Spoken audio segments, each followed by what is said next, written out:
Šuica na minutu i pol.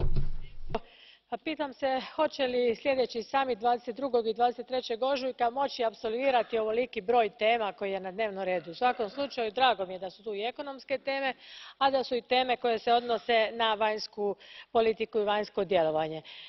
Drago mi je da se spominju radna mjesta, rast, konkurentnost i naravno zajedničko tržište.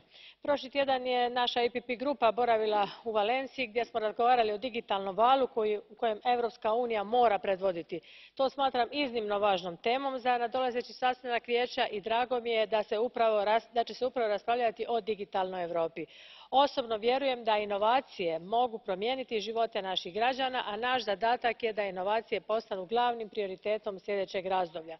Vidimo da europsko gospodarstvo jača, vidi se da se rast povećao iznad očekivanja, da se nezaposlenost smanjila, da se ulaganja oporavljaju, da se stanje javnih financija poboljšava. No, moramo voditi računa o našem odnosu sa Sjedinjenim Američkim Državama. Ono se ne smije temeljiti na sučeljavanju, kao što je rekao gospodin Juncker. Važno je postići kompromis.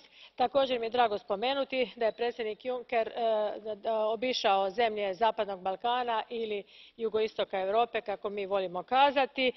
Drago mi je da je primijetio da oni vjeruju u europsku budućnost, ali kao što je rekao gospodin Fleckenstein, na nama je da odradimo našu zadaću, da im pomognemo na tom putu. Moramo pružiti punu podršku tim zemljama i omogućiti da što prije ispune uvjete za ulazak u Europsku uniju. Hvala lijepo.